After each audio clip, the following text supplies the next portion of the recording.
Hello everybody, welcome to this video where we are going to tell you everything you need to know about bass clarinets down to low E flat. Do not spend your money until you have watched this as we walk through the four main models on the market.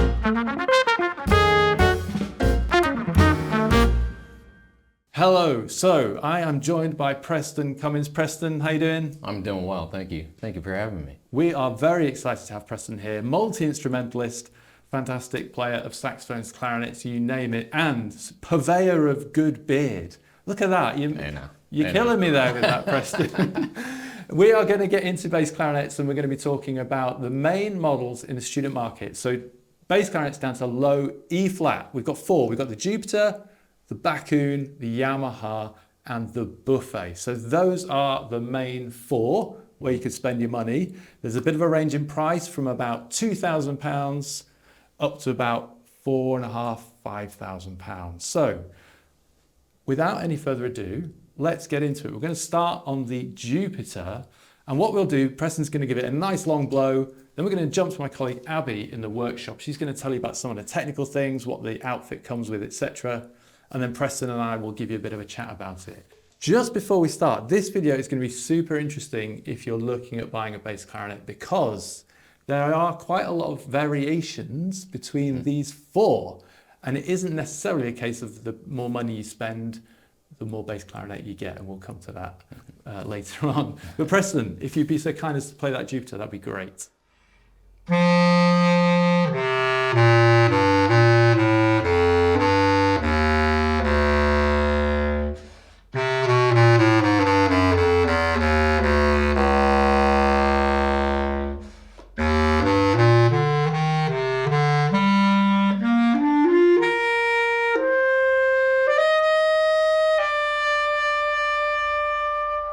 Okay, thanks guys. So this is the Jupiter 1000S E-flat bass clarinet.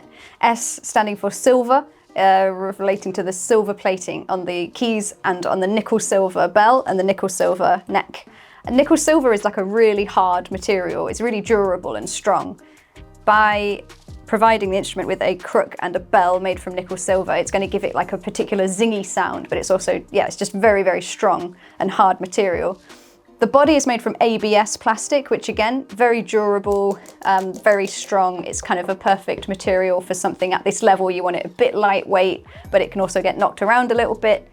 The trill keys are inline. So I've spoken before in length about this in our tech spec videos. The inline trills are a lot stronger. You get a lot more material from the side profile. Certainly you can see the weight of those keys is really strong. On the bass clarinet, when you've got these long exposed keys, they can be quite susceptible to flexing around. So this is like a really nice choice and it's really strong. It should prevent water from gathering in those tone holes as much as it can. It can be a bit of a problem. Most clarinetists know about this. The next most important thing to mention, I think, on this particular model is that the lowest pad is on the body, not the bell. So on a lot of bass clarinets, E-flats and low Cs, you get the lowest pad on the instrument is actually on part of the bell section rather than the body, and therefore there's a secondary precise alignment that you have to achieve. The middle, the bridge key, is already a challenge for a lot of people who just want to stick together an instrument in a hurry. By eliminating this also needing to be aligned perfectly, it just speeds things up and it just makes it more reliable, easier, kind of just a much kind of safer bet for a student player. And this vent hole on the bell is like an intonation correction. So there's nothing missing there. It looks a bit strange, but it's not missing, it's on purpose. The bottom joint is about 1.5 inches, 2 inches longer than most other E-flats to kind of accommodate this extra key. And I think the main points that this instrument is going to give you is durability and reliability and ease. Actually, it's a really easy instrument to put together and to play and to enjoy and to get on with, which is basically what you want from a student level bass clarinet. So apart from that, we have the case. So this model comes with this kind of hard wooden framed case with lovely latches, and it comes with the plastic bass clarinet mouthpiece, ligature, cap. So it's basically a full outfit ready to go. If you bought this instrument, you could just stick it together and start playing it immediately. And again, it's just really strong, really trustworthy case. I do like this a lot. And yeah, back to you guys in the studio. Okay, everybody, so we're back, and Preston, you have the Jupiter in your hands. Yes. This is the cheapest in the test. It's around £2,000. Yes. Tell me how you feel about it. Well, I feel it's been a while since I've played a Jupiter bass clarinet, so I'm seeing some improvements since the last time that I've held one. One being that this is a two-piece bass clarinet, whereas I used to know them as a one-piece. So that's a as a music director and as a program, you know, when it comes to bass clarinet, you want to be able to tune your bass clarinet. And just like a normal clarinet, we tune at the top and we tune at the bottom. With a one-piece bass clarinet, you can only tune at the top, and then the long range, like long C, long B, it's kind of whatever the instrument's going to put out. And, as a director, sometimes you're telling the student, you just got to make it work, right? So this gives you some more options. You can pull it out here in the middle, and you have that ability to tune and various parts of the horn. So that's really really well done there. I feel wise, it is out of the four trying this out, is the one that feels the smallest. So this is really good for small hands. It has an adjustable thumb rest. Nice peg. This one and another one we're getting to has the low E flat built onto the body and not onto the bell. So I can put this bell in any position and it doesn't matter. There's not a lever I have to line it up to. So that's kind of neat. There's a lot of ease for a student to set this up. So that's really cool. If you're in any sort of outside band or marching band, it has a lyre attachment that's similar to the saxophone department, and this is nice. You don't have to deal with the little tiny screw. There's a nice big screw on the end here, and this can take a saxophone lyre.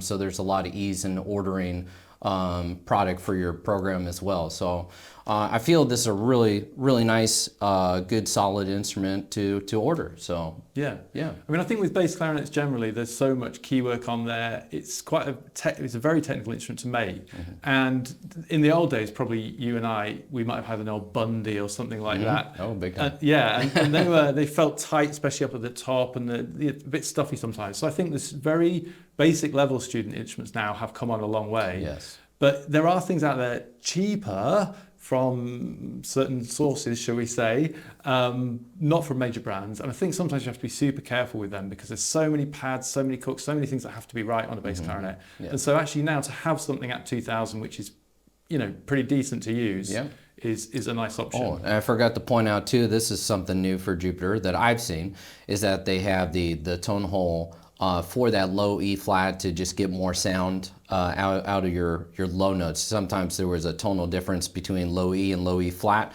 and this was to correct that and get a bigger sound on low E flat. So you can hear that on the low range.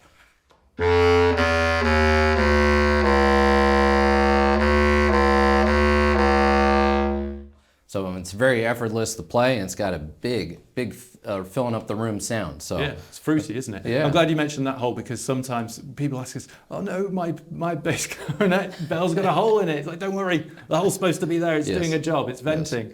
So I'm glad you did that. Cool. All right. So all in all, if you on that budget and the money is, you know, tight, still a lot of money. Don't get us wrong. Then actually, if you've only got that, the Jupiter is a good place to look. However, as we go up through the range, we're going to find there's some extra spec, and that results in instruments that maybe play a little bit differently, give you different benefits as well. So why don't we switch to the Backun, Preston? And while you're doing that, the Backun Alpha is a very new model to the market. We are recording this in April 2025, and it's literally just come out in the last month or two, and stock is just starting to arrive. So we are stocking the Alpha with the silver plate keys, and all of these instruments actually are silver plated. What's exciting about the Alpha, whilst Preston's getting this ready, is that Backun have taken a lot of the spec from their professional Q series wooden bass clarinets down to low C, which cost £9,000–10,000. They've taken a lot of that keywork spec and design over onto the Alpha, even though it's an entry-level instrument. It's still up towards £3,000. It's between £2,500 and £3,000 at the point of recording. But it's similar, very similar in fact, to the Yamaha YCL 221 price. And so these two now are going to be directly compared. I'm going to tell you just one little thing sales-wise statistically about these four models. I've been here 25 years nearly in August. And between all of these, the one we sell the absolute most of is the Yamaha. Now, there are many reasons for that. One is brand awareness, reliability, etc. But it's a very good instrument. So I think what's going to be super interesting is when this Backun Alpha starts coming on stream, which is now into stock, people are going to directly compare the Yamaha and the Backun. And as we'll find out, there are some differences both in terms of how they're put together and how they play. I am personally excited for it because there hasn't been much buzz around the bass clarinet student world, but actually now we've got something which is super, super interesting. So in a moment or two, Preston's going to play that Backun and we'll see what he thinks of it. And just the pin on that, I'm excited to see this hype on the bass clarinets too, because being a low woodwind specialist, you know, it's always the low woodwinds that we're kind of last to be. Absolutely, yeah. It's like being picked last in the football team, right? Yeah. So design-wise and development-wise, definitely. So it's exciting, especially this one. This one's going to be really exciting to talk about because there's a lot of features that on this that we have not seen on student level bass clarinets. So yeah. Cool. Let's have a listen.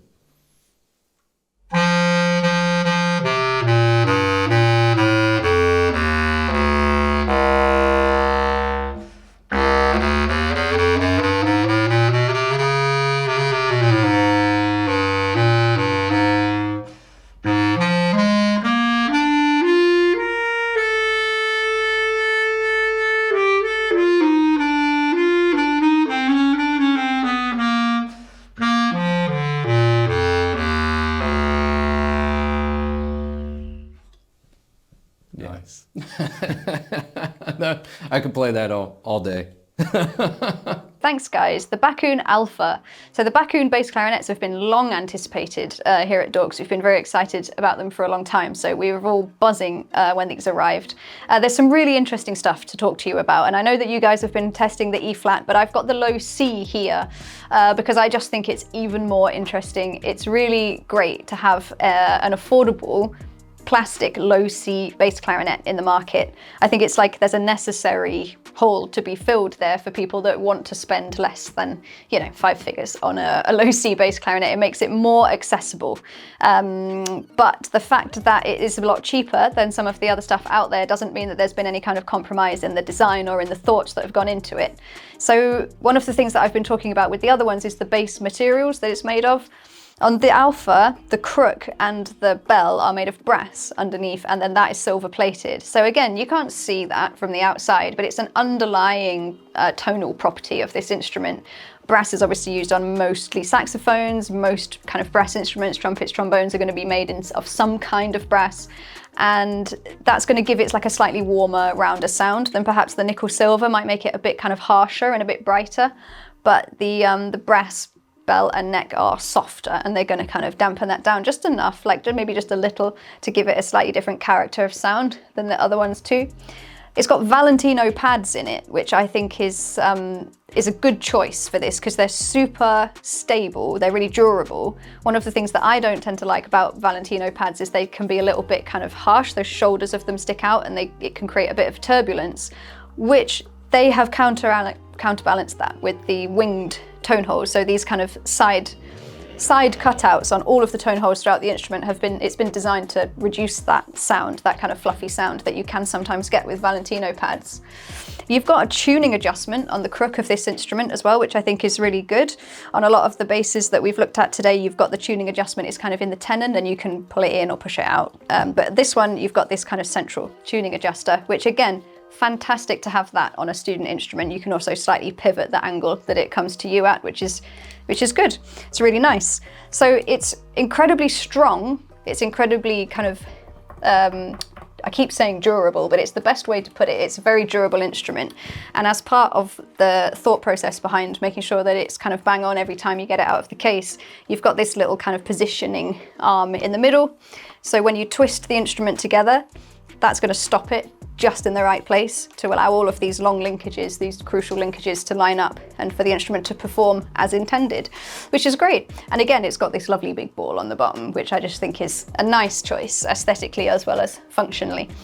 So the case for the Alpha, this should be the same for the E flat and the low C. It's a strong fabric wooden framed case.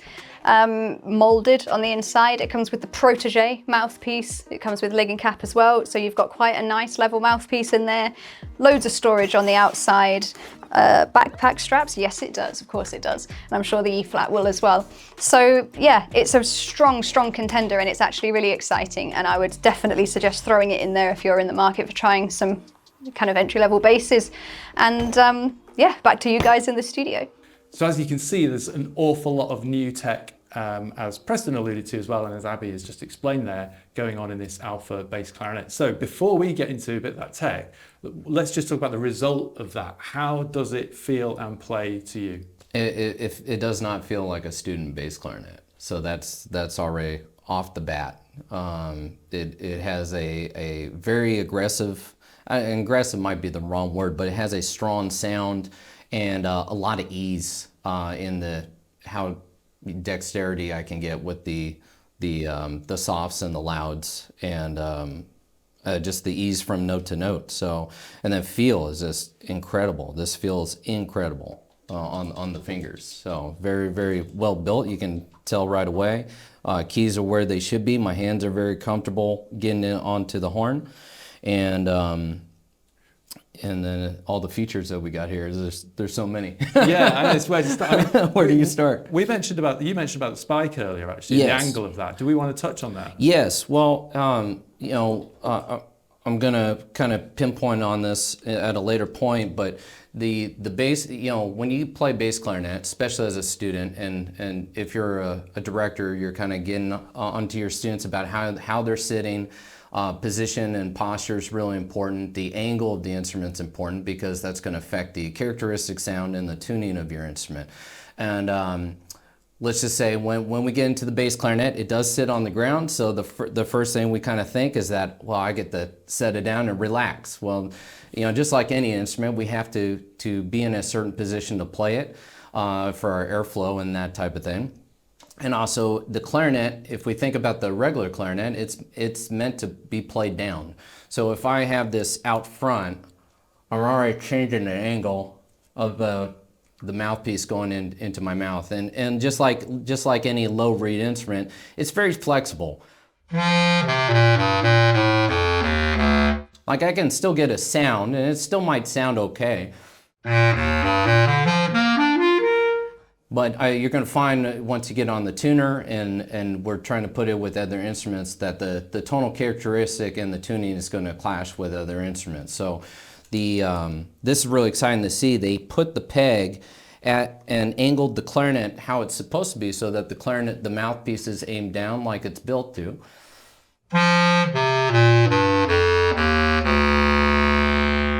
And hopefully you can hear the characteristic change just from that. So, and of course the first one was very, how should I say? I was overdoing it. So, but exaggerated, you know. So, but that bass clarinet's important in that regard. If you don't play it a certain way, you're losing a lot of tonal characteristics of the horn.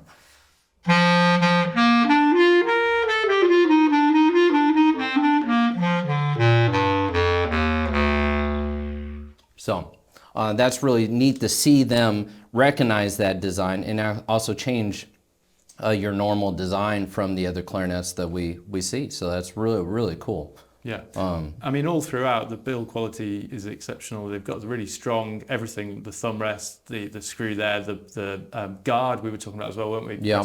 On this bell brace. Guard. So, you know, all in all, and as Abby has touched on in the technical stuff, this is really a big leap forward for student bass clarinets. Now, just the last thing actually I wanted to say on this before we move on to the Yamaha, which is the one we're going to do next. How's the upper register? Because in a lot of the student bass clarinets, they struggle a bit because they have a single register mechanism, and I know Abby has touched on this, but just from a playing point of view, how does it affect that feel around the GAB especially? So much easier. And even high C, I noticed a couple of these, the high C it's not like it doesn't play, but they struggle a little bit, whereas this one, it plays so easy. Almost plays better than my horn. So I've sold one. It's very cool. Also, I was just going to point out, we were talking about the thumb rest. This thumb rest is very, very, very cool. And you have several neck strap rings, which neck strap's very important for bass clarinet. So because it's angled, you have to let go for G. You can't hold the clarinet any other way. The neck strap is very important for posture and position. And you have several options, which is really exciting. So you can have there's an actual bass clarinet strap where they have 2 hooks on the strap, or you could use a traditional saxophone strap. You have different options, and this is exciting to see for a director as well. So, and then the thumb, I mean, this is so comfortable. So they really put in the details. Yeah. And then one detail that kind of screamed at me that I've never seen before is if you see on the tone holes, they slant the edge of the tone holes, which is really interesting because if you think about it, your air is coming down and then it's going up this tube and then it's hitting a pad. Well, they have recognized that and allowing the sound to come out, which is going to increase the volume, increase the air speed there. And you're going to get more tone out of that, and they've done that on every single tone hole. So that's really neat. And you just playing these 4 side by side, you're seeing a big difference between this one and the others. So yeah, sounds fantastic. We will carry on, and then we'll do a bit of a conclusion at the end, although you may slightly guess our preferences as we go. But let's get into the Yamaha. So this is the next one up. It's the Yamaha 221, which is a silver-plated version, which is what we're on now. So in just a sec, we'll be back, and Preston's going to give that a play for us.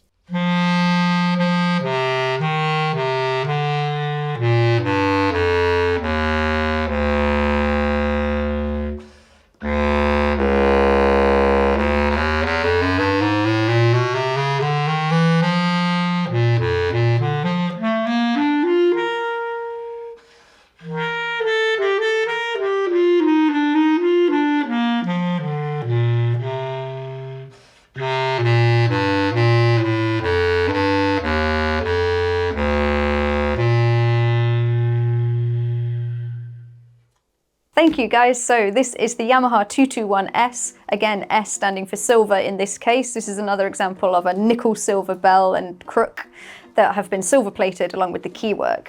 Another plastic 2-piece ABS body, very, very durable, very, very reliable. This Yamaha model has been kind of a steadfast member of our rental pool for many years. They're just really trustworthy instruments. They're very kind of stable, much like most of the kind of student Yamaha range. The interesting thing about this, Yamaha do this with a few of their models. They basically take like the blueprint of something much higher end and they produce it with kind of entry-level materials, or like the student-level materials, I should say, because it's far from entry-level. Even the Yamaha student stuff is usually leaps and bounds above other things within its range. But this is essentially a plastic-bodied copy of the Yamaha 621, which is the wooden E-flat Yamaha bass. It's exactly the same bell and neck design, it's exactly the same tone hole layout, it's exactly the same keywork design, but it's in these kind of more durable materials. This is designed to be kind of knocked around a little bit, whereas you might not want to spend the extra to get the wooden version of this, but you are going to still get a lot of the same benefits from the sound, from the quality, and from the dimensions and the geography that's gone into the kind of R&D of this model. One of the things that makes this bass clarinet quite unique, I just want to take the bell off to show you, because bass clarinets can be a bit of a handful to assemble. You really have to wrestle them together sometimes. And to combat this, Yamaha have gone for the O-rings instead of a tenon cork. So sometimes on the tenon corks, they can get dry, they can peel off, they can swell sometimes, they can shrink, they're susceptible to all kinds of kind of heat and moisture, environmental things. But these O-rings are much, much more stable, basically.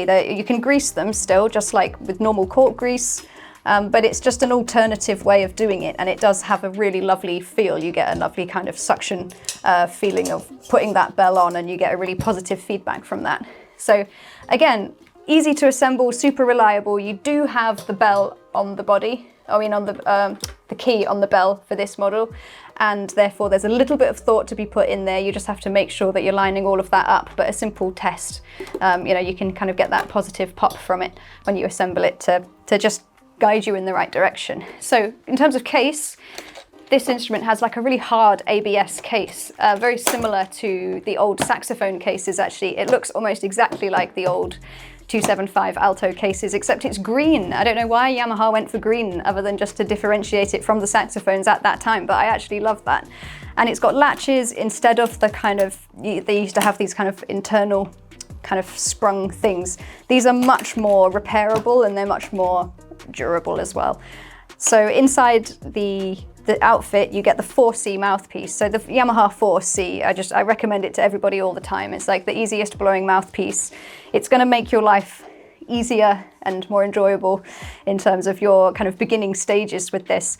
Another interesting aside, it's just reminded me, the angle of the crook of this particular model has been designed to be as similar as possible to a B-flat clarinet, a normal soprano clarinet. So this has been designed with a doubling player in mind, basically, with someone who already is an established clarinet player that wants to delve into bass clarinet for the first time.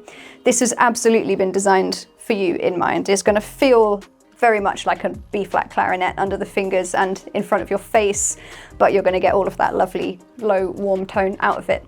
So yeah, it's goes without saying, it's just Yamaha. We love Yamaha. They're fantastic, and it's very reliable, and it's strong, and it's durable, and you get all of the tonal properties and all of the development of the slightly higher end model, which is just so Yamaha.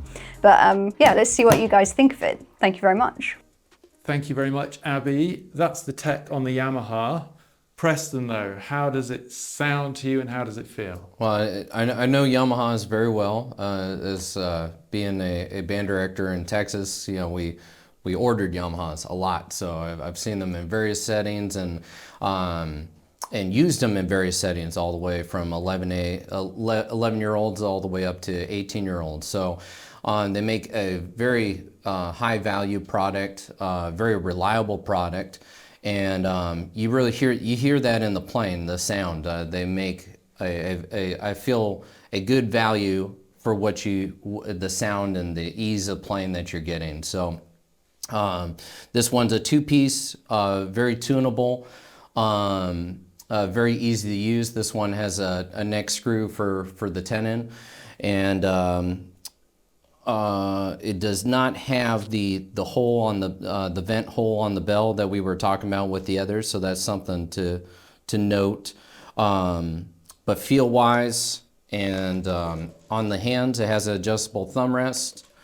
It just feels great. So, and it sounds great. So it's an instrument that you can take out of the box and you know what it's gonna do and how it's gonna do. So yeah.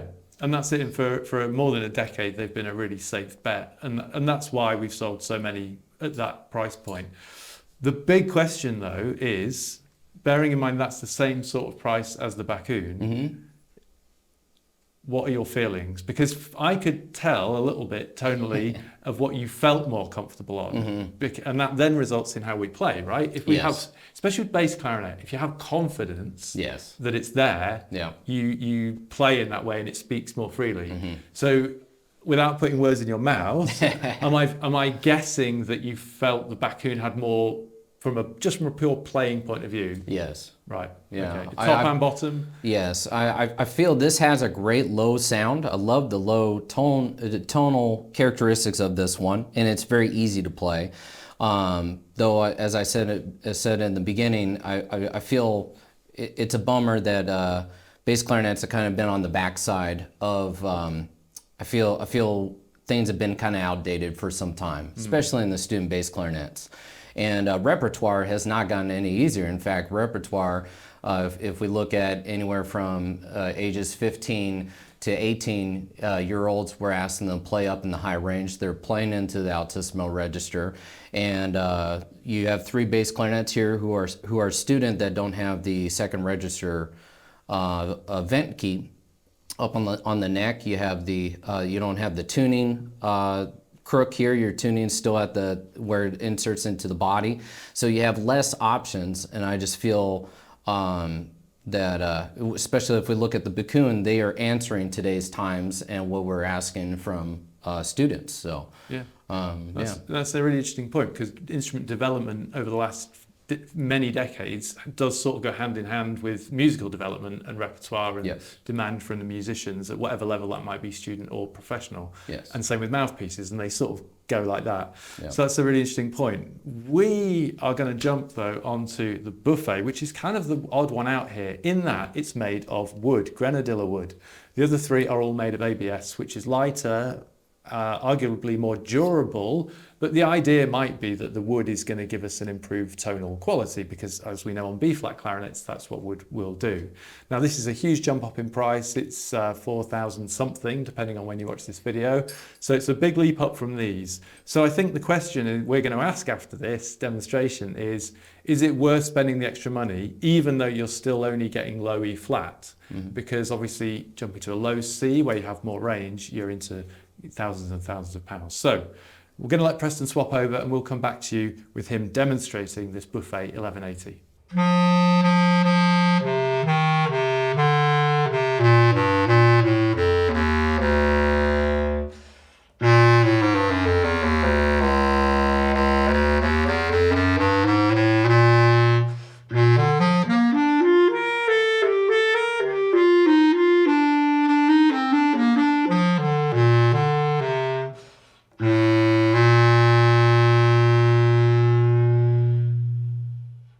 Okay, thanks guys. So this is the Buffet 1180.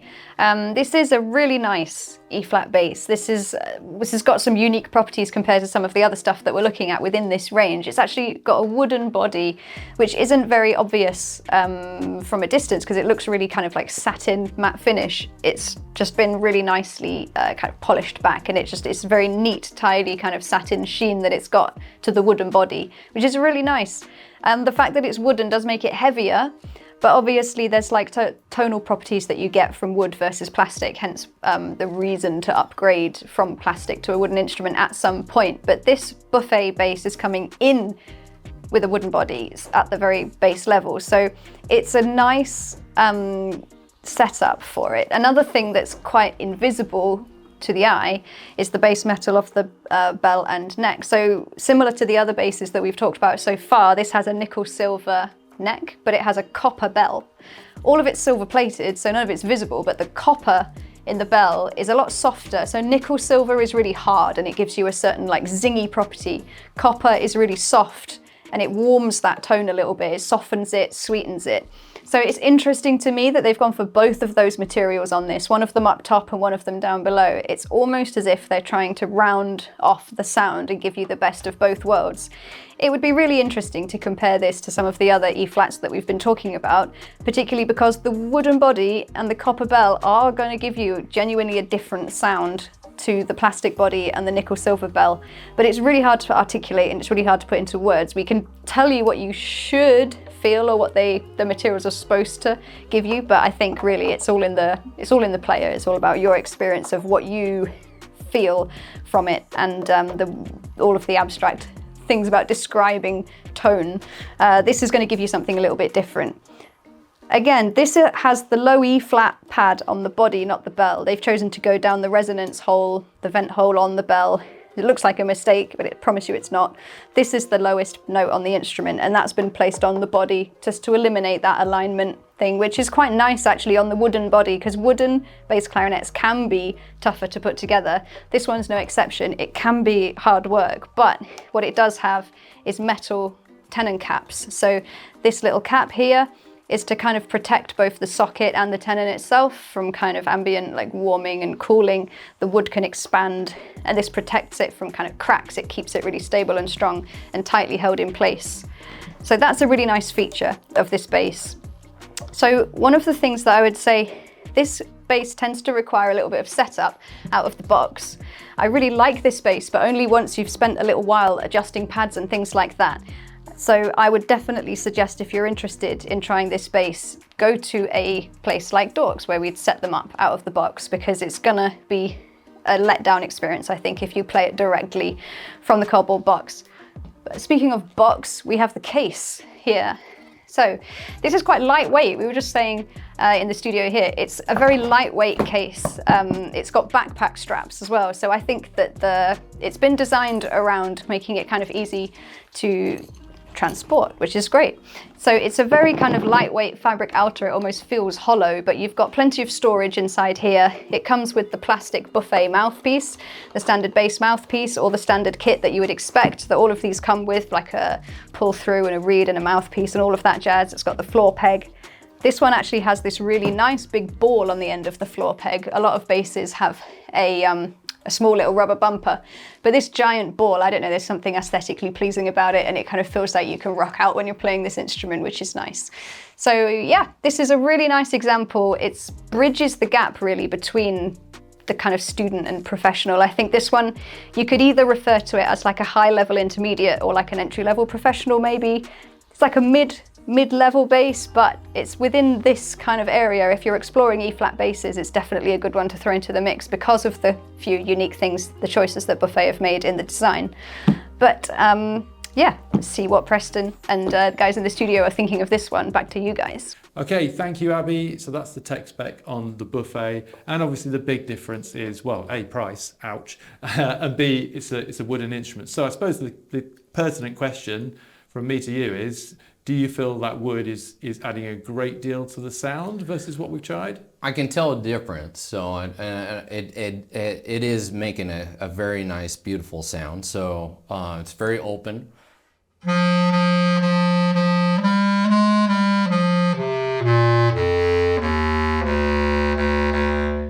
Very resonant. It's filling up the room. So I'm enjoying that. It's a beautiful instrument and very well made. And Buffet has been definitely an iconic instrument for the bass clarinets for you know, the years they've been designing bass clarinets. So I think it's a beautiful horn. And I know this one because they had a model that was the 5180, and they canceled that at a certain point, and as a director or a music director, that was a little bit of a letdown, because we were using those instruments in our program, and they had a very nice tonal characteristic from the ABS, and we were really enjoying having those in the concert band program. So it did add a very nice pleasing sound when you're putting it against bassoons and your low brass. So yeah. Definitely have enjoyed this instrument, and it's nice that Buffet has brought it back. So that's exciting. Yeah. Yeah. I think if people are looking for a premium low E flat, I think that's kind of maybe the place to look in a way. Mm-hmm. There is a Buffet Prestige low E flat and also a Selmer low E flat wooden. But I mean, I think once you get up into that pricing, you kind of think, well, we should probably be looking at low Cs anyway. Yes. So I think the danger maybe with the Buffets, the price is starting to get a little bit away from these. And then the question is, well, who's using it? Are they going to appreciate that? Is it enough difference? It's heavier. You have to do a bit more care with the wood than you would with the ABS. Yes. As you've said, maybe. Yes, and that's something you got to think about too. Is that with wood, I have a wooden bass clarinet, so can't leave it in the car. You gotta constantly take it around with you, and you got to be careful if it's extreme cold outside and it's very warm inside. You got to make sure you kind of ease it as you go outside. You can't just just walk out there. Otherwise, you're going to have some problems with the wood and the body. So, so if you see a man gently creeping out of his front door that's holding me. a bass clarinet, that's him with his wooden bass clarinet. Yeah. So it's kind of who it's for, isn't it? Yeah. And I think the takeaway from all of this is there are different price points. The most popular ones that get looked at are the Yamaha and I think that will now be the Backun as well, because there are so many technical things. So my question to you, Preston, as payment for this video, yes, I am giving you one of these bass clarinets. Like, this is not legally binding. You can have any of them. Oh man. Let's pretend you don't have yours. Yes. What are you taking and why? Oh man, I would definitely go for the Backun. So Okay. hands down. Because? Why? The ease and just the ease and worry. Having a wooden instrument. Obviously, this would definitely take care of that, so I wouldn't have to be as cautious with it. And being a doubler myself, this has the professional qualities of a professional instrument, but at the student cost. And it's just, you're getting everything. That's everything on a bass clarinet. So, everything we've talked about. We didn't even talk about the adjustment screws. It's got an articulating C sharp. It's packed. It's packed. It's got the double register key, and it's playing with ease in the high range. And I'm gonna, if I go to solo, I'm gonna be playing in that high range. So I want a clarinet. I'm not fighting or having to worry about. It's belief, isn't it? Yes, it's belief. And when the moment comes musically, if you have your belief in your kit, yes, that's when you play at your best. Yes. So unfortunately, Preston, I was lying. You are not getting a bass clarinet. But maybe after the 87th video, you might get, the top joint or something. But hopefully you found this instructive. It's been a long video, yes, but hopefully it's been an instructive video because it's a lot of money. You've got to make sure you do the right thing. Obviously here at Dorks, we have these available. You can come and try them. And that's obviously the best thing to do, so you can compare them. But we know a lot of you watching can't get to us. So rest assured, if you chose something from us, it will be fully workshop checked and set up, which is so important with the basses. And now you've heard them and had some advice from Preston, hopefully you'll make the right choice. But Preston, thank you, man. It's great to have you on. Thank you. This is a lot of fun. Lovely to hear some nice so bass clarinet playing. Thank you. If you wouldn't mind just giving us a few notes on the buffet just to play us out, that would be splendid.